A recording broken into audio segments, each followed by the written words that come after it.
Capítulo número 19. Sucesión testamentaria. Testamentos. Noción caracteres. Ulpiano define al testamento como la manifestación legítima de nuestra voluntad, hecha solemnemente para hacerla válida después de nuestra muerte. Eso lo vemos en las reglas, libro 20, título 1. Y Modestino, por su parte, lo conceptualiza como una legítima disposición de nuestra voluntad en cuanto a lo que queremos que se haga después de nuestra muerte. Eso lo vemos en el Digesto, en el libro 28, título 1, parágrafo 1. Pero ambas definiciones son deficientes, ya que no mencionan en absoluto el requisito de la institución de heredero, considerado indispensable en Roma para la existencia de un testimonio válido. Por consiguiente, más acertado sería afirmar como Mainz que testamento es la declaración de voluntad por el cual designamos la persona o personas que deben sucedernos en calidad de herederos. Viene de testis, sustantivo que alude a los testigos ante los cuales se realizaba la declaración en épocas primitivas. Características del testamento romano. Era un acto del derecho civil y por ende solo accesible a ciudadano romano. Era un acto personalísimo y por consiguiente imposible de cumplir por intermedio de un representante. Era un acto formal y solemne, que debía realizarse siguiendo estrictamente las pautas previstas en la ley o el edicto del pretor.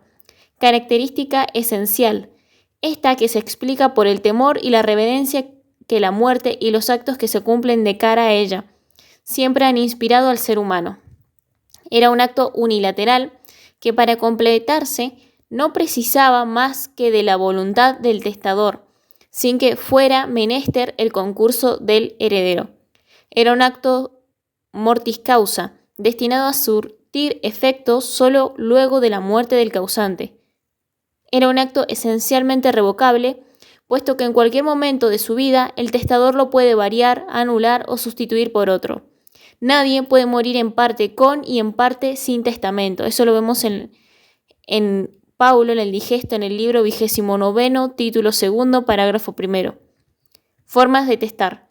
Variaron en las distintas épocas, así tenemos, en el derecho civil, las más antiguas formas de testar, receptadas en las 12 tablas, fueron 2, ante los comicios calados en tiempos de paz e improcinctu.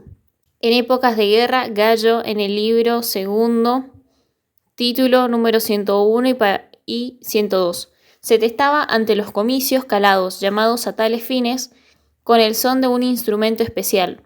El comicio calado se formaba por curias y aprobaba el testamento de cada ciudadano, salvo que sus disposiciones fueran notoriamente contrarias al interés de la ciudad a moción del pontífice máximo.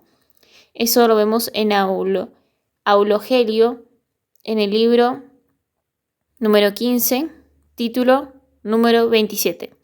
Pero los comicios calados tenían un inconveniente. Se convocaban solo 2 veces al año, el 15 de marzo y el 15 de mayo, razón por la cual, si en el intervalo se desataba alguna guerra, el ciudadano que no había testado corría el riesgo de fallecer sin haber hecho testamento.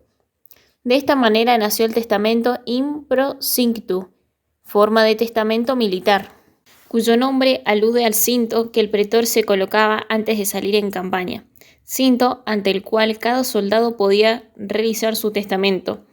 El mismo tenía lugar antes de salir rumbo a la guerra o antes de celebrarse un combate y se realizaba con la manifestación oral del soldado desprovisto de toda formalidad y dirigida a los compañeros más cercanos en la formación militar.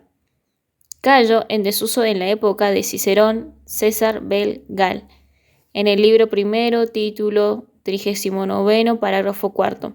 A causa de las dificultades que originaban las formas arcaicas de testar, se llegó a aplicar a las herencias el medio de transmisión que desde tiempo atrás estaba en uso para transferir la propiedad de cosas singulares entre vivos. A estos efectos se utilizaba el siguiente procedimiento.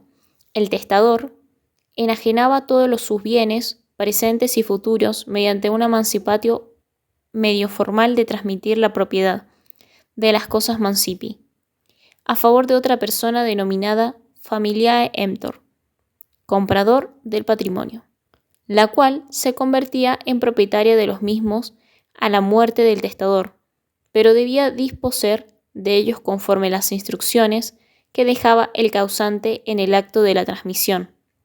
Dichas instrucciones se suministraban oralmente mediante un acto que se llamaba nuncupatio, simultáneamente con la enajenación, que se había por mancipatio, medio solemne de transferir la propiedad conforme el derecho quiritario. Esta forma de testar se denominaba por el cobre y la balanza, per aes et libram, denominación que alude a las formalidades empleadas para realizar la enajenación de los bienes. Tenía lugar en presencia de 5 testigos, que representaban a las 5 clases, en que se dividía el pueblo romano, y un funcionario que portaba una balanza, libri pens, en la cual se pesaba el trozo de cobre con que figuradamente se pagaba la adquisición. Gallo, libro segundo, título número 103 y 104. A fines de la época republicana, el testamento que acabamos de describir sufre modificaciones. La mancipatio ya no comporta una enajenación, puesto que quien compra el patrimonio no lo adquiere, sino a título de depósito, para ejecutar las últimas disposiciones del causante, entregándolo al verdadero heredero, cuyo nombre se podía escribir sobre tablillas, que quedaban en poder del testador. Cayó en desuso entonces la parte de la mancipatio, bastando simplemente con la nuncupatio, manifestación verbal que le hacía el testador relativa a que en las tablillas estaba escrito su testamento, el cual fue a partir de entonces meramente nuncupativo, realizado oralmente ante 7 testigos. El comprador de bienes y el portador de la balanza se convirtieron en 2 testigos más. En la última etapa ni siquiera la nuncupatio hace falta que tenga lugar realmente. La existencia de las tablillas hace presumir que las mismas fueron entregadas en el acto oral, que aquella implicaba hubiera ésta existido verdaderamente, o no. Gallo en el libro segundo, título número 105 al 108. En el derecho pretorio.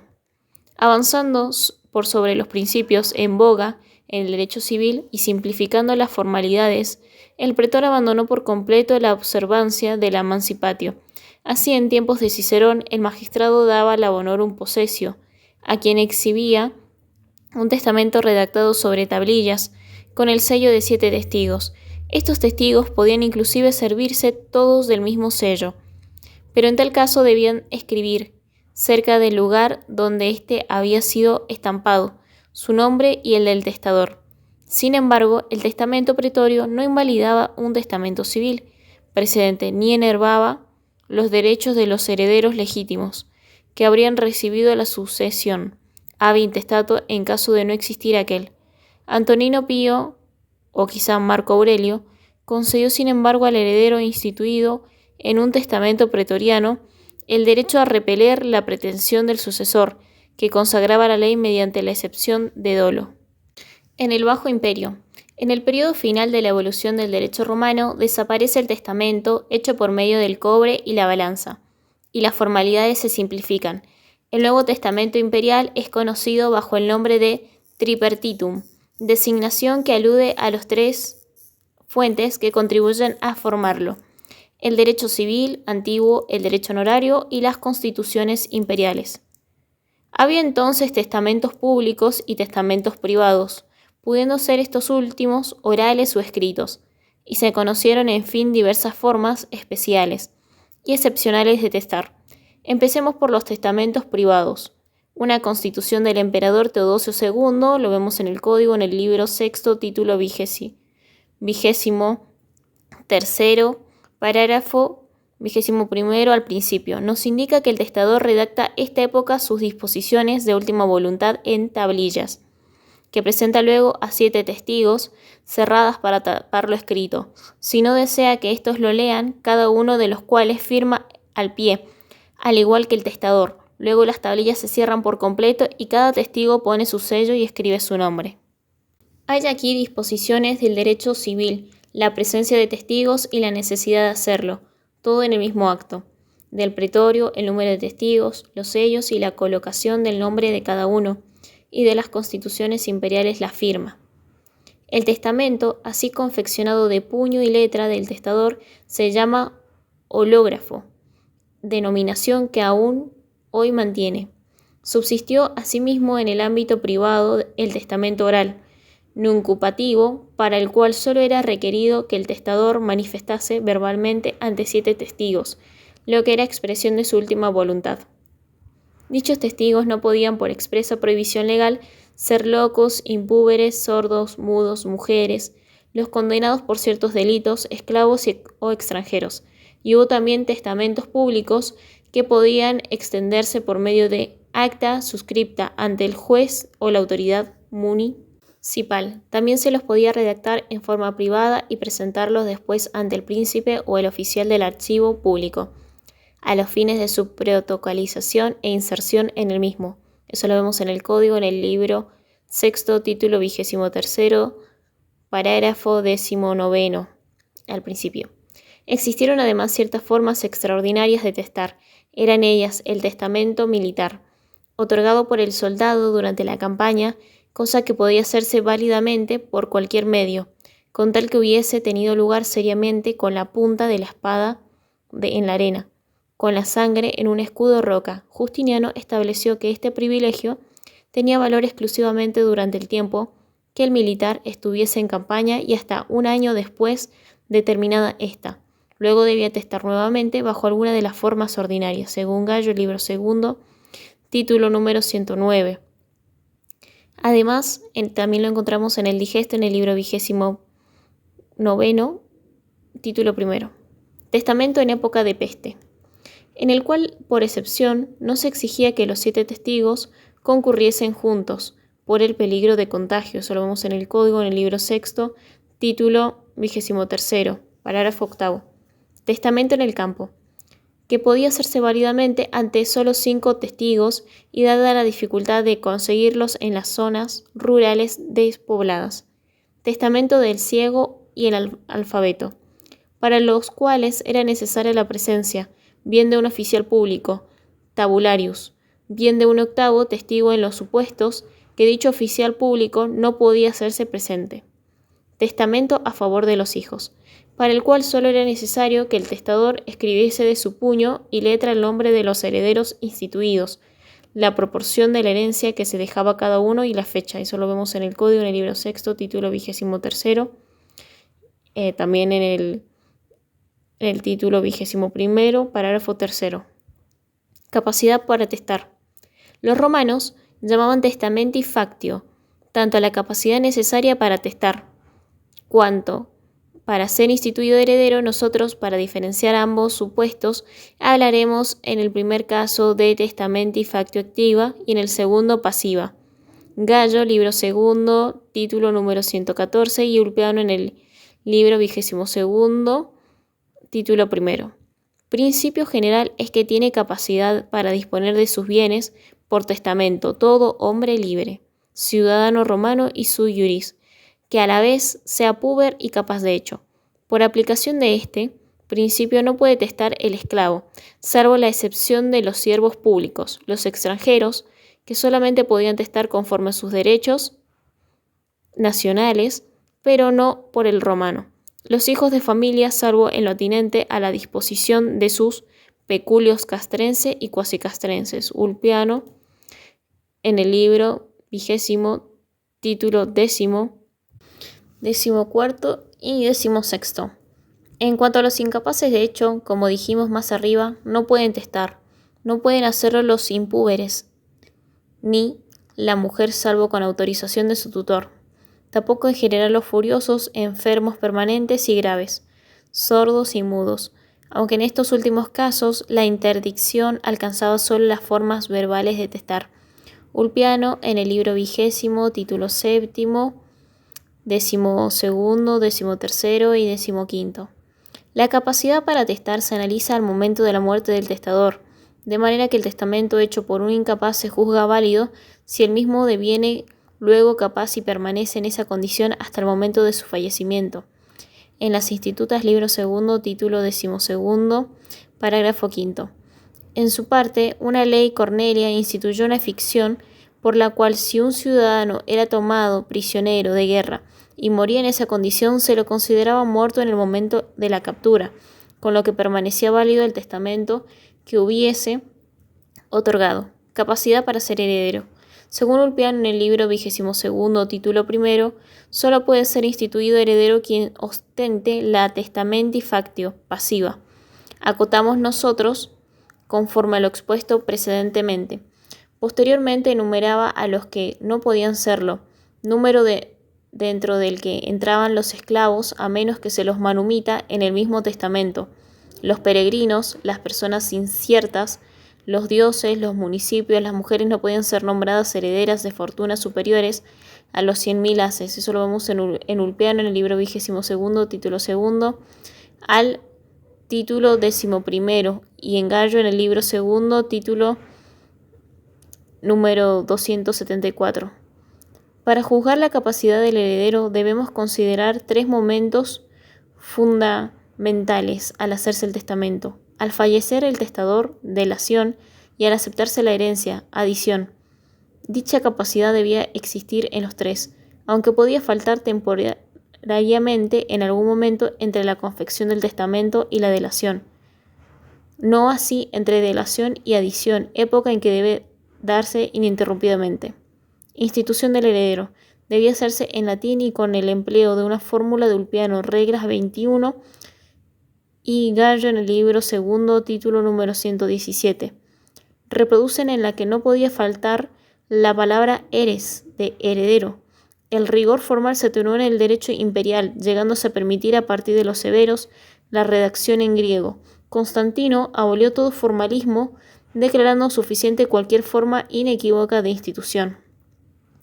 Todo testamento comenzaba por el nombramiento del heredero, que era lo que de alguna manera ligaba y daba vigor a las disposiciones que luego se consagraban. Dicho heredero debía ser persona cierta y física. Estaban excluidas las de existencia ideal, principio del que se seguía que solamente podía instituirse a quien existiese al tiempo del testamento, lo que dejaba de lado a las personas por nacer, aunque con algunas reservas, en este caso en favor de los hijos del testador.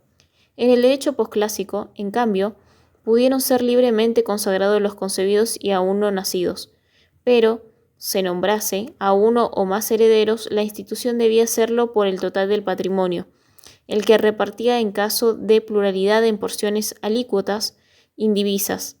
No era válida la institución de heredero por cosas determinadas, por más que las mismas conformasen la mayor parte de la herencia, y si tal cláusula se ponía, se tenía por no escrita igual. Sucedía con condiciones resolutorias o términos en la institución, aunque la misma varía si se la realizaba con cargo o bajo condición suspensiva. Eso lo vemos en el digesto en el libro 28, título 5. Sustituciones hereditarias. Existieron diversas formas, eso lo vemos en el digesto en el libro 28, título 6. Sustitución vulgar. Por esta vía se instituye un segundo y en su caso un tercero, un cuarto, y así sucesivamente. Herederos para que reciban la herencia si el primero designado no concurre a hacerlo. Luego viene la sustitución recíproca. Por la misma, el testador instituye varios herederos sustituyéndolos entre sí, de suerte que se reemplacen unos a otros en caso de ser necesario. La tercera, sustitución pupilar. Por esta vía un padre nombraba heredero al hijo impúber, para el supuesto que éste muriese antes de haber podido hacer su testamento. Sustitución cuasi pupilar, empleada para dotar de heredero a un descendiente insano mental, sin intervalos lúcidos, para el caso que falleciese sin haber recobrado la capacidad. No es necesario que se trate de un hijo, porque a este tipo de sustitución puede practicarla cualquier ascendiente, hombre o mujer. Nulidad del testamento.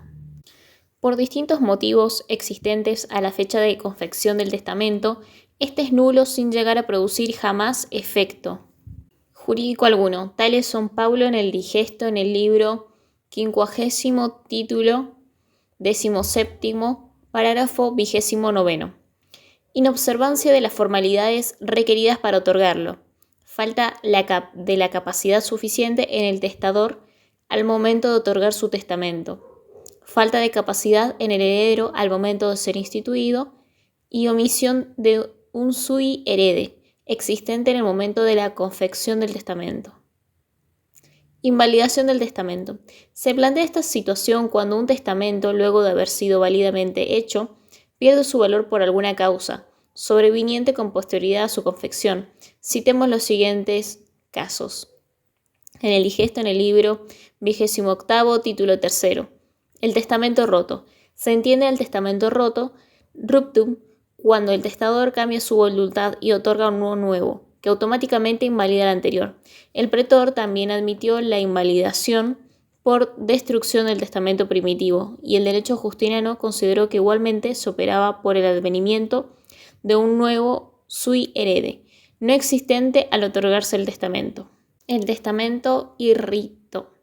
El testamento es irritum, cuando el testador, capaz al momento de testar, pierde luego esa capacidad en algún lapso del tiempo que transcurre entre el otorgamiento del testamento y el fallecimiento, aun cuando la recupere al morir. El derecho pretoriano, para mitigar esta situación, daba la honorum possessio a las personas instituidas que perdían su carácter de herederos por una situación de este género.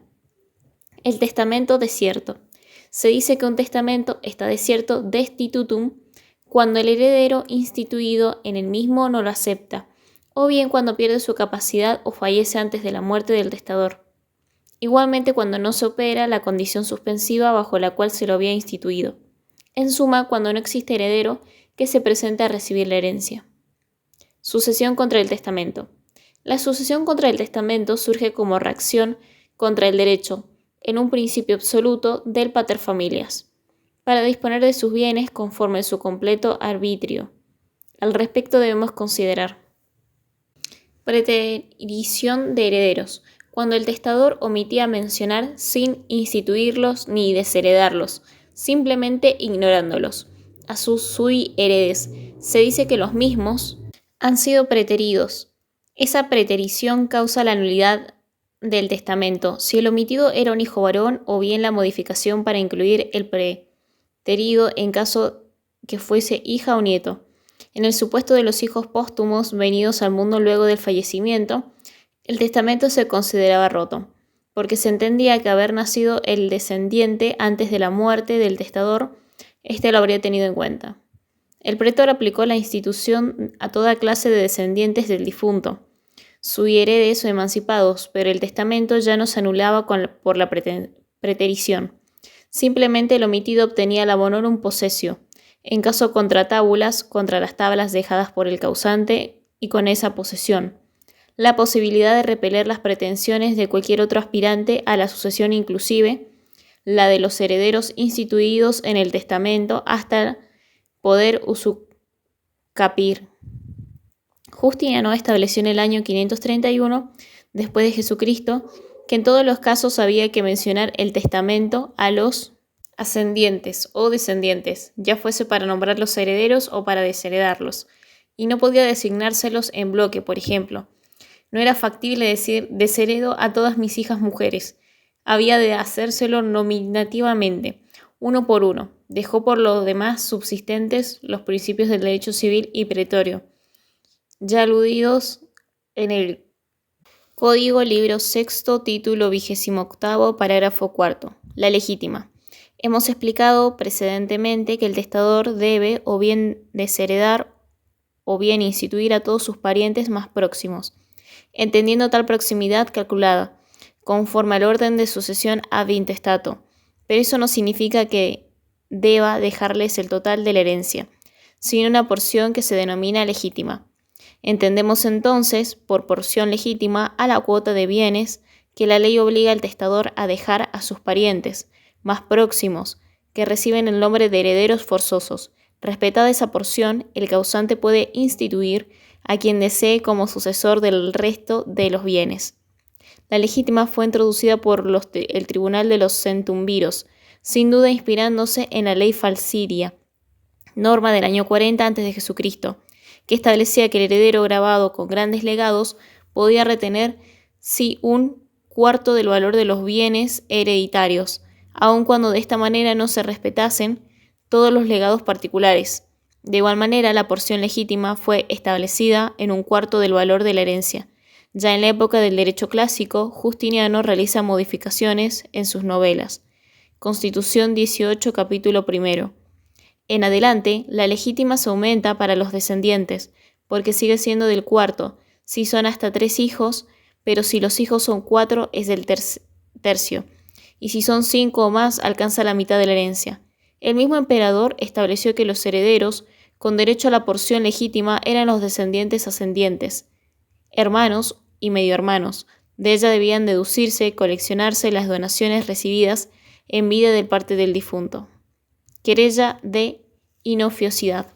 En la acción que tiene el heredero a quien no se le ha respetado la porción legítima a que tenía derecho, se dirige en contra del heredero instituido y prescribe a los 5 años.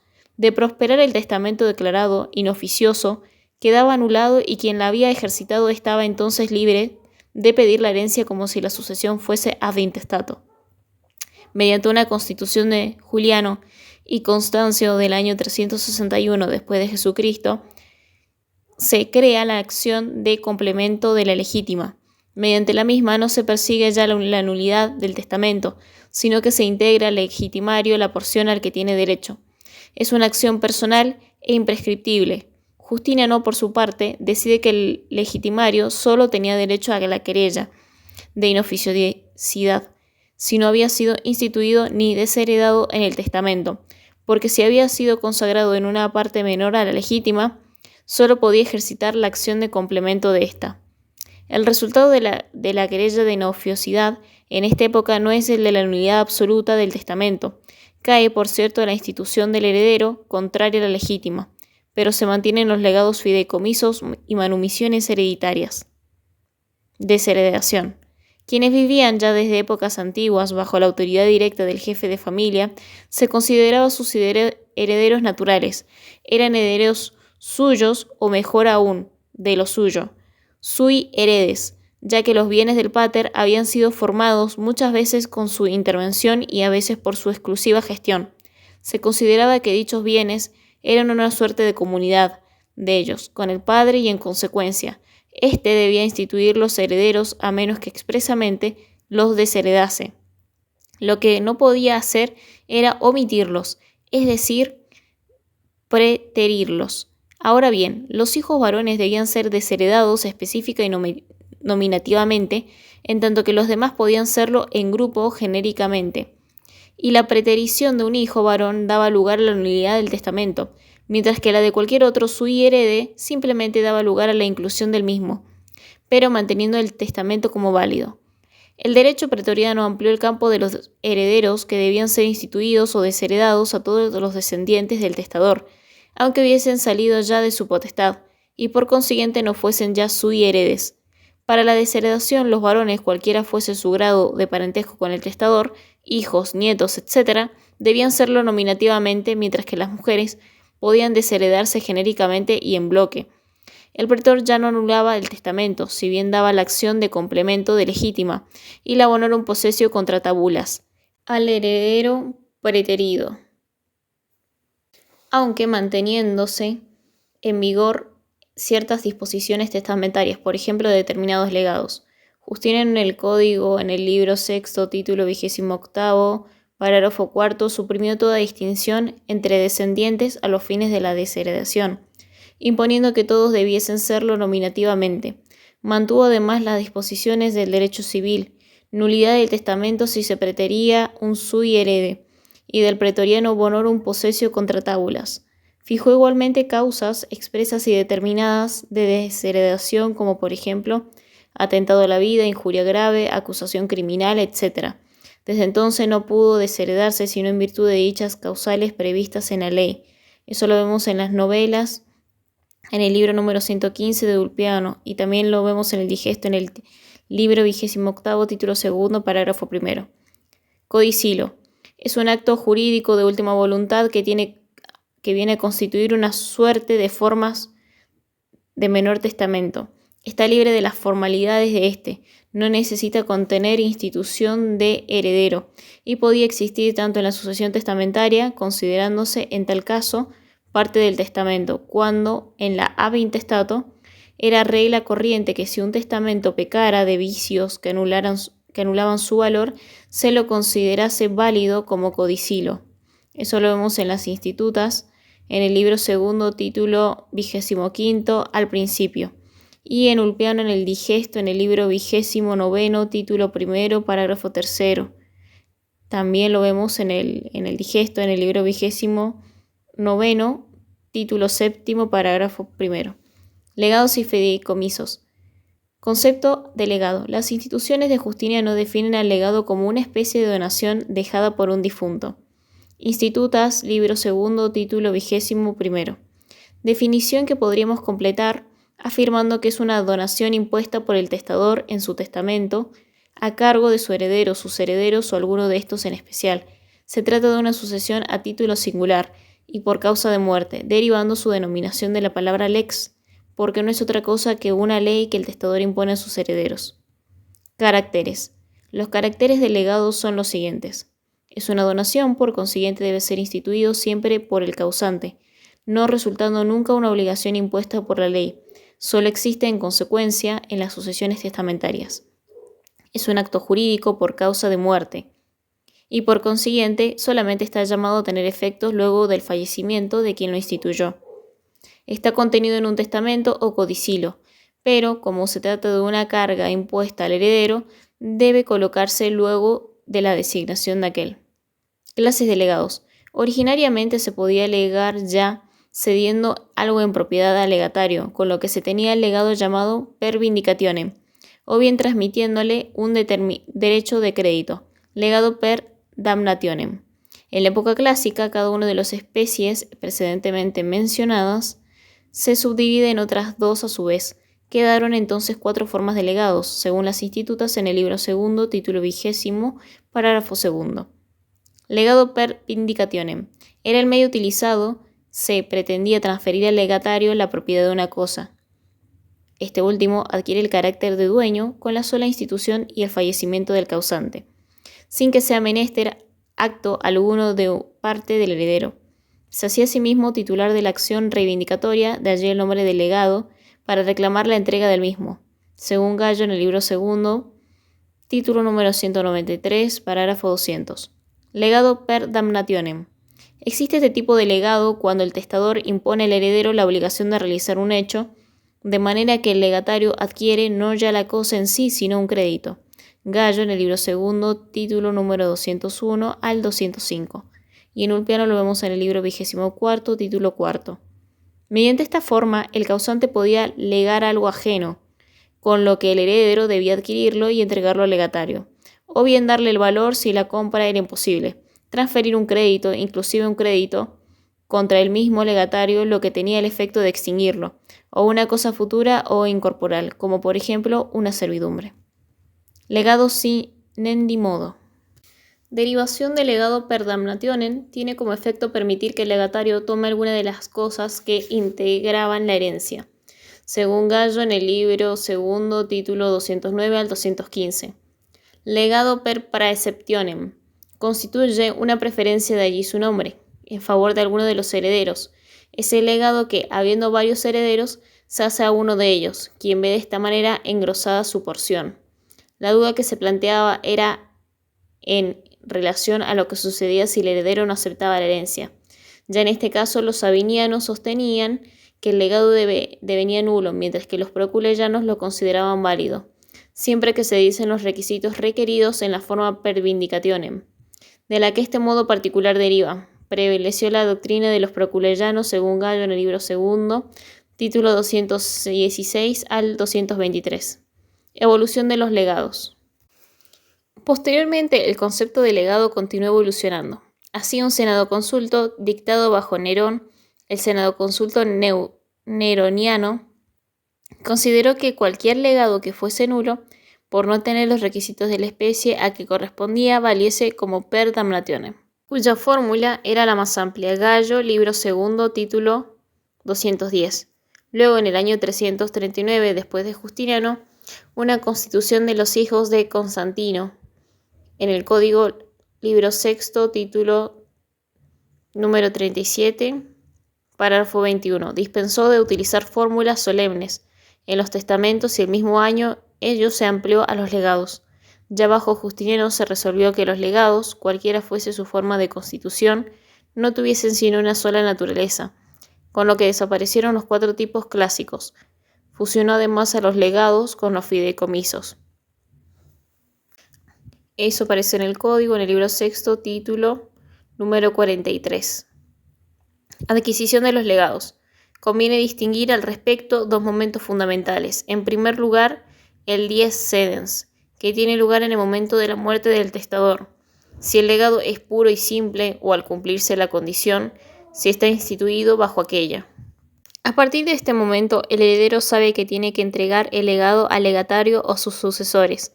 Si aquel fallecía después de 10 decens, si en cambio moría antes, se consideraba que jamás adquiría derecho al legado. Y al fallecer, el testador era el heredero quien acrecía con los bienes que lo integraban. Por último, es el momento del dies sedens, el que sirve para determinar el valor de los bienes legados y la capacidad del legatario para recibir. En segundo lugar, el dies veniens, que se operaba cuando el heredero aceptaba la herencia. Desde este momento, el legatario, que conoce ahora quién es el obligado a entregarle el legado, puede reclamar el mismo. Conjunción y derecho de acrecer. El derecho de acrecer entre legatarios está fundado en la voluntad del testador. Su alcance era distinto, según el tipo de legado.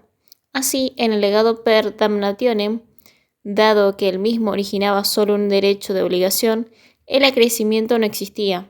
Si la institución del legatario se había realizado utilizando la misma proposición, coniunctim, la obligación se dividía desde el primer momento entre todos, siendo cada uno acreedor de su parte esta que no acrece a los demás, en el supuesto de faltar un beneficiario. Si se había hecho en cambio utilizando distintas proposiciones, diciuntim, el heredero tenía tantas obligaciones como herederos hubiese. Naturalmente, en este caso no podía entregar a todos la cosa, pero cumplía dándosela el primero que la pidiese y abonando a los demás su valor. En el legado per vindicationem, fuere como fuese la institución, todos los colegatarios eran llamados al objeto entero y la muerte de uno de ellos acrecía la porción de los demás. Acciones del legatario. En el derecho clásico, las acciones que disponía el legatario variaban según la naturaleza del legado. Pero ya con Justiniano, cuando se ha dejado una cosa en propiedad, el legatario tiene contra el heredero la acción reivindicatoria para reclamarla. Si la cosa legada no era propiedad del causante, el legatario tiene una acción personal contra el heredero, la actio legati, acción personal que también podía ejercitarse cuando se dejasen cosas propias al margen de la reivindicación. Servía para solicitar la indemnización de cualquier daño o perjuicio a que hubiese dado lugar la conducta del heredero. Justiniano, para garantizar aún más los derechos del legatario, constituyó una hipoteca general y legal a favor de éste sobre los bienes del heredero, que servía para asegurar el pago del legado.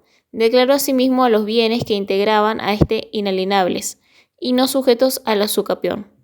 Heliogábalo constituyó otra garantía, la missio antoniana, por la cual el legatario, luego de pasados 6 meses del dies veniens y de reclamado el pago en legal forma, podía tomar, si no había sido satisfecho por el heredero, los bienes de éste, aún de los propios independientes de la herencia, para cobrarse el legado sobre los mismos. Reducción de los legados. En los orígenes de Roma, el testador, si bien tenía obligación de instituir heredero bajo pena de nulidad, podía dejar a éste solo el nombre de tal, y distribuir todos los bienes de su herencia en legados, o aún superar por esta vía el valor de la misma, con lo que al heredero no solamente nada le dejaba, sino que le imponía una carga económica, pagar los legados. Así las cosas, ningún interés tenía éste en aceptar la herencia, con lo que muchas quedaban vacantes. Pronto surgieron entonces leyes destinadas a paliar esta situación, Así tenemos la ley Furia Testamentaria del 183 a antes de Jesucristo, que fijó para los legados un máximo de 1000 haces cada uno, salvo que estuviesen instituidos en favor de parientes cognados. La ley Boconia del 169 antes de Jesucristo, que prohibió que nadie recibiese por vía de legados más que el heredero. Por fin, la ley Falcidia del 40 antes de Jesucristo, que ordenó que siempre y en todo caso debía asegurarse al heredero al menos un cuarto del total de la herencia, porción que desde entonces se llamó la cuarta falcidia, razón por la cual se reducían los legados en proporción a su valor, para que sumados no superasen los 3/4 de la herencia. Esta cuarta falcidia, sin embargo, no se aplicaba en los legados de alimentos, los píos, los hechos a la mujer de las cosas de su uso personal, los legados de los militares y en todos los casos en las herencias aceptadas sin beneficio de inventario, porque en este último supuesto, sin inventario era imposible conocer los porcentajes. Justiniano en sus novelas primera y segunda dispuso que el testador podía prohibir a su heredero retener la cuarta falcidia, aunque en ese caso éste podía rechazar la herencia. En tal supuesto el testamento no perdía su valor, sino que era ejecutado por los herederos sustitutos, las personas designadas a tales fines en el mismo o eventualmente por el fisco. Invalidez y revocación de legados. La nulidad del legado podía operarse, de modo originario, cuando le faltaba alguna condición esencial de validez al momento de ser instituido. En estos casos la nulidad es irrevocable e irremediable. Tal sucedía, por ejemplo, cuando el testador carecía de capacidad para hacer testamento. Paulo en el Digesto, libro 50, título 17, parágrafo 29, y Licinio Rufino en el Digesto, libro 50, título 17, parágrafo número 210. Sobreviniente. Cuando si bien creado válidamente el legado devenía nulo por alguna causal surgida con posterioridad, tales causales podían ser ajenas a la voluntad del causante, como por ejemplo la muerte o incapacidad del heredero ocurridas antes del 10 sedens, la nulidad del testamento o la repudiación del legado, pero también podían operarse por disposición del testador, cuando mediaba revocación. La revocación era el acto por el cual quien había instituido un legado posteriormente lo anulaba. Se podía hacer de manera expresa, en un testamento o codicilo, o tácita por medio de actos de los que emanaba la inequívoca voluntad del testador de dejar sin efecto un legado instituido. Sería el caso, por ejemplo, de la persona que lega un crédito y luego procede a cobrarlo personalmente dando recibo cancelatorio, por la regla catoniana, en virtud de la cual cualquier legado que habría sido nulo si el testador moría al momento de testar quedaba siempre nulo, no importando la época en que realmente sobreviniese el fallecimiento. Sería el caso en que el testador hubiese legado una cosa cuya propiedad ya pertenecía al legatario, al hacerse el testamento, o si legaba algo al esclavo del heredero, quien como dueño se hacía propietario del legado, confundiéndose las calidades de obligado al pago y beneficiario. Celso en el Digesto en el libro 34, título 7, parágrafo 1. Modalidad de los legados. El legado podía ser instituido bajo condición, término o sujeto al cumplimiento de un cargo o modo. Legados condicionales. Se admitía solamente la condición suspensiva, la cual tenía como resultado el dilatar el advenimiento del 10 sedens, al momento en que se verificase dicha condición. Por ejemplo, lego mi esclavo bajo condición de que llegue la nave que espero del Asia. El hecho al que se subordina el legado, esto es, la llegada de la nave, es futuro e incierto, puede o no suceder. La condición resolutoria no era en cambio admitida, porque no podía transferirse en el derecho clásico, la propiedad solamente por un tiempo ad tempus.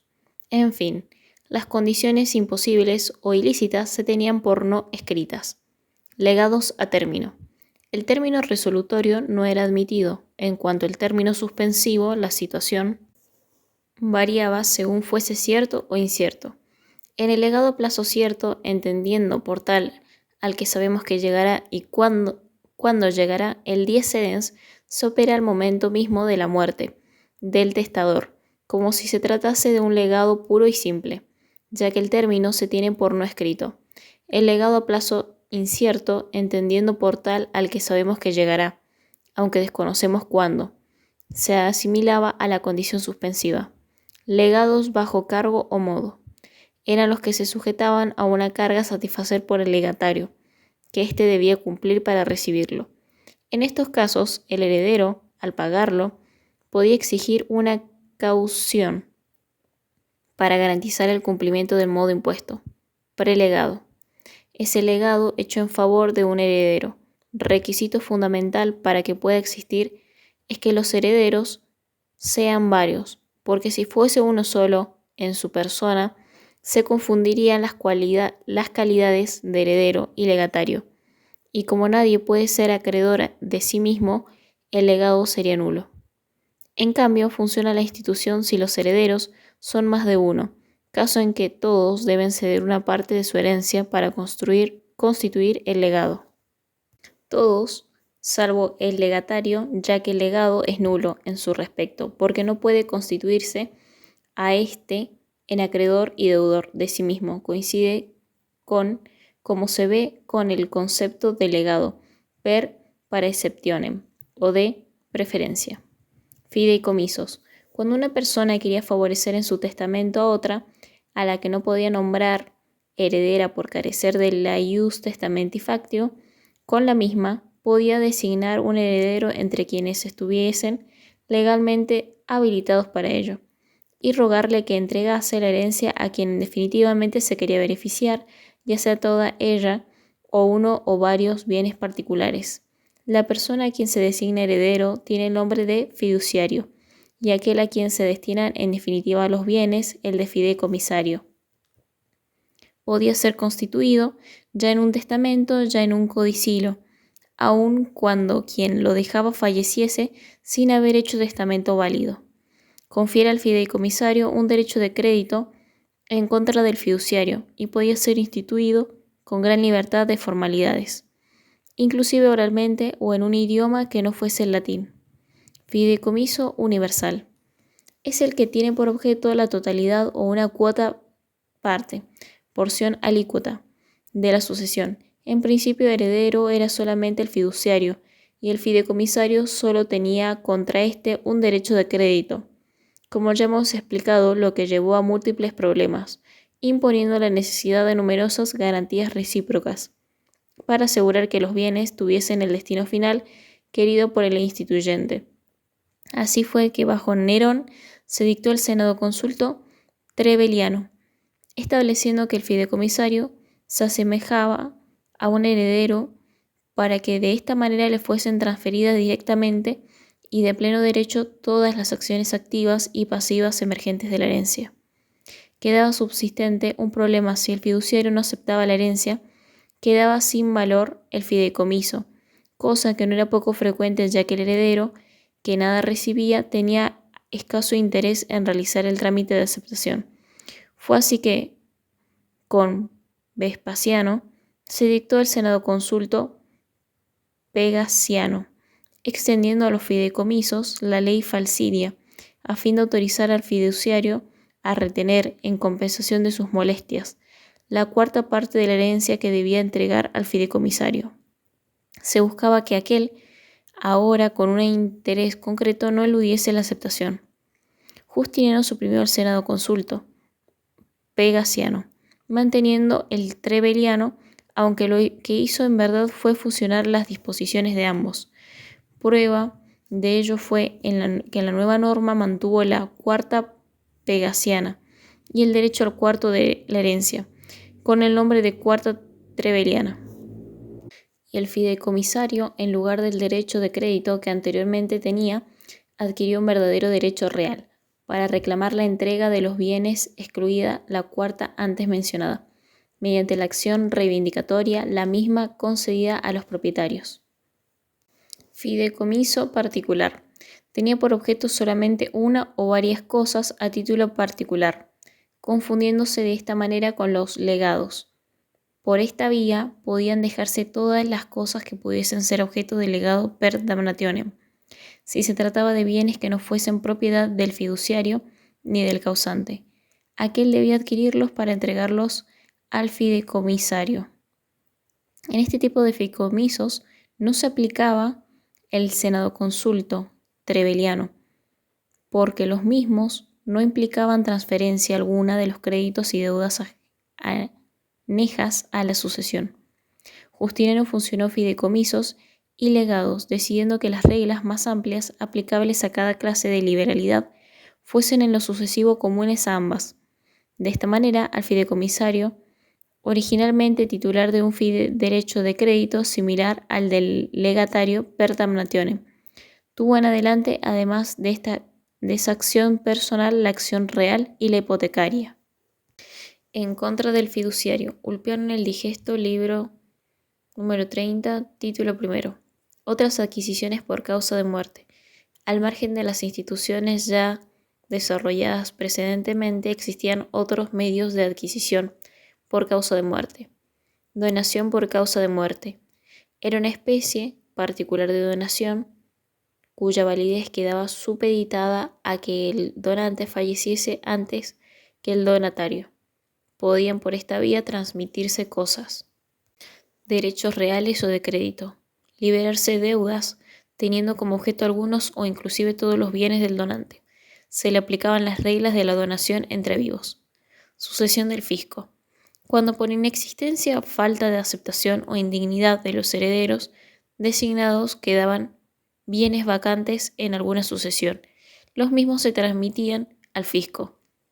Ello no tenía lugar porque el fisco fuese heredero, ya que jamás adquiría el carácter de tal, sino que simplemente era una adquisición patrimonial que comprendía solamente el activo, y no el pasivo de la sucesión. Si el fisco debía pagar deudas, solo respondía con los bienes recibidos, y jamás se volvía titular de los derechos personalísimos del causante, como el derecho al sepulcro. Lucros por causa de muerte. Sin que implicase una liberalidad del difunto propiamente dicha, del fallecimiento podían seguirse lucros diversos para otras personas, así por ejemplo la restitución de la dote pactada para el supuesto de la muerte de la mujer por quien la había instituido. Estos actos lucrativos recibían el nombre de mortis causa capiones y en su tratamiento se asimilaban a los legados. Ejecutor hereditario. En el derecho clásico no se conocía la figura del ejecutor, executor, personaje independiente nombrado por el testador para que su fallecimiento procediese a hacer cumplir las disposiciones de última voluntad que había dejado, lo que en el derecho moderno se llama albacea. Quizás lo más próximo a esta institución fue el familiar emptor, adquirente de los bienes en la primitiva forma del testamento por el cobre y la balanza. Aunque como ya se ha narrado, el personaje pasó a ser un simple testigo con la evolución de la institución, y si bien siempre hubo algún individuo al que el causante encomendaba velar por el cumplimiento de sus disposiciones de última voluntad, al que se denominaba procurator o curator. La función nunca estuvo reglamentada de manera específica, dependía siempre, en definitiva, de la voluntad, buena fe y deseos del mismo, los herederos y legatarios, ya que carecía de poder para cumplimentar compulsivamente su labor. El instituto del ejecutor o albacea recién se desarrolla en la Edad Media.